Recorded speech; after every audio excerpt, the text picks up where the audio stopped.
They don't want what we know out there. You'll never get this on CNBC. But our school system will never tell us that because they're part of the process. Fake money, fake teachers, fake assets. I know the game of the rich. My rich dad taught me. You know it because you're the banker. The bankers and the rich play is different than what they teach you in school. All over the world, what does school teach you about money? And the answer is nothing. And that's not a mistake.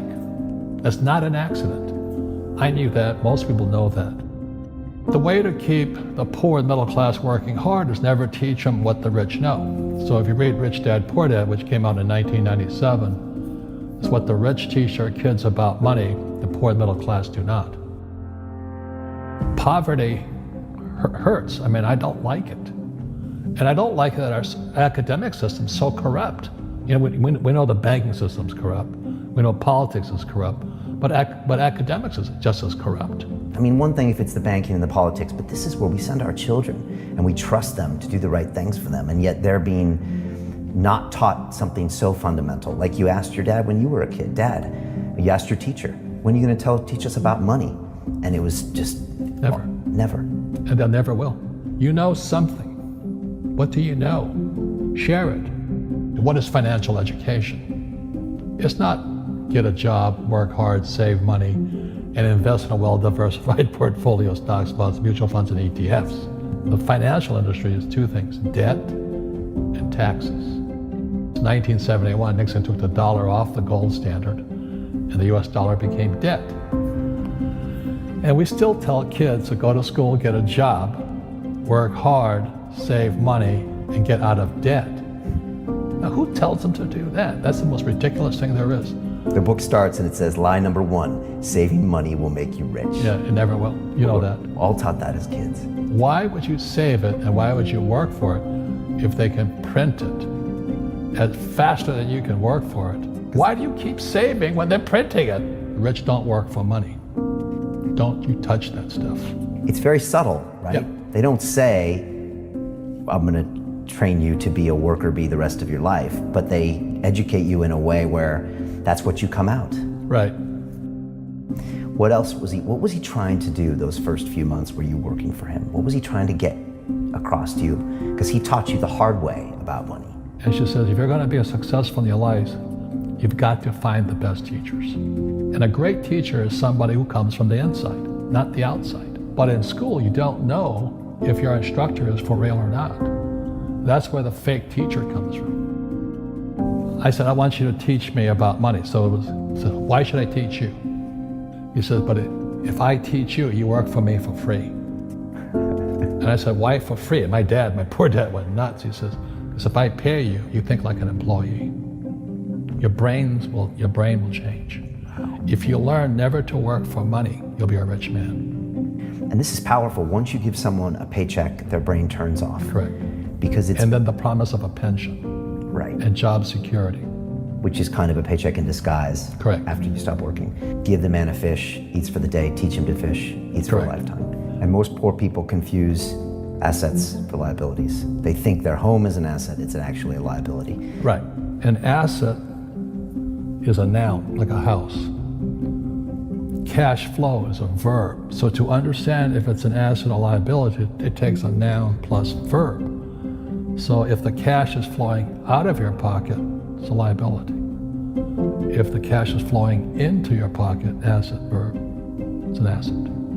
So I own 7,000 rental properties.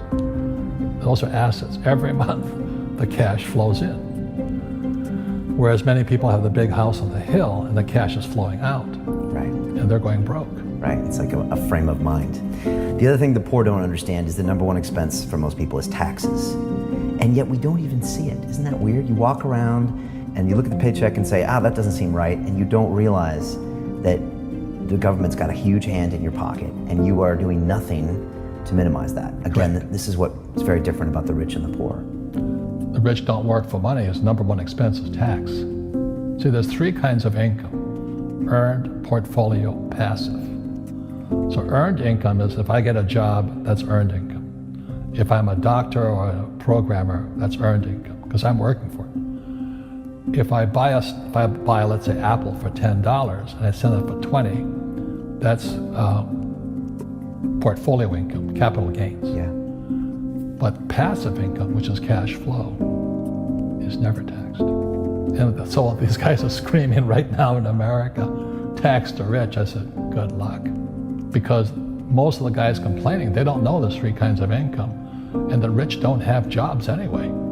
They have assets. And so the average schmo out there, poor guy, sent the kid to school, they don't learn this. You see, very few people will buy what I do, make $1 million and pay zero tax. And my rich dad taught me that playing Monopoly. That's how it started, 4 greenhouses, 1 red hotel.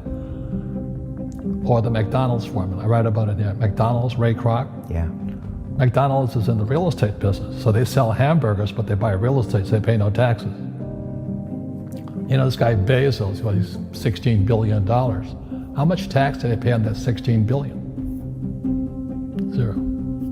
And that's all legal. Anyone can do it. Everybody can do it. But most people lack the education. So once you learn how to use debt as money, you can never say, I can't afford it. You see, because the banks will give you, so the banks, after the crash of 2008, the banks gave me $300 million tax-free. When I asked the average guy, I said, why don't you use debt? They can't even get a loan because their scores, their FICO scores, I don't know if you have them here, are so bad. The school teachers will never tell you that because they don't know it. My poor dad never knew that. You don't know if something is an asset or a liability until you can say which way the cash flows. So a house, is it an asset or liability? Well, if it's taking money from your pocket, it's liability. If it's putting money in your pocket, it's an asset. The US government wants me to provide housing, wants me to provide jobs, wants me to borrow money because that's how money is created through debt. I get huge tax breaks. Everybody can do the same thing if they had the financial education to do it. If people understood the tax code, we'd be more prosperous. But can poverty be passed through genetically? Yes. Because it's some type of way of thinking. It's an attitude. An attitude. It's very simple. When people ask me, how do I stop it? I just say, never say, I can't afford it. Ask yourself, how can I? The reason I have so much money is because I don't say I can't do it. I just go, how can I do it? And I just go and do it. I make a lot of mistakes, but that's how I learn. How can I? The poor people, like my poor dad, always said I can't afford it. Do you think I'm made of money? I'm a school teacher. I can't do that. And I picked that up. And my rich dad never said those words. So when I meet poor people, they use the words I can't a lot. So the people that say I can't afford it, I can't do this, I can't get to college, the rich are evil, I choose not to participate in that. And that's one thing people could change today. Correct. Right now is that dialogue in their head. Stop saying the word can't. I can't. Right. So how can I? How can I? Especially as in, I can't afford it, how can I afford that? Right. Because that opens them up to looking at it as an investment to a greater future. Right. When I borrowed $300 million, I couldn't do it until I went to ask. And I got turned down so many times. I said, and every time I showed the banker my financials and he'd go, sorry. I said, look, do me a favor. Why did you turn me down? And he'd tell me, this is out, the numbers are out here. So if I get these numbers fixed, can I come see you again? He goes, sure. So it's called rejection. Same as my wife rejected me for 6 months. It's just a matter of personal willpower, which is spiritual. Just saying, if they can do it, I can do it. And how can I? How can I? And I think it's you once said, words become flesh. Yep. That was the Bible too. Intelligence increases through your mistakes, through the ups and downs, through what you've learned. Real estate's real estate, but what I learned made me richer, not the money. You don't need money to make money. I think all of us, every human being has that low point in their life. And if they get the message, a new life begins. If they don't get the message, they keep going down. The richer I got was because I didn't need any money.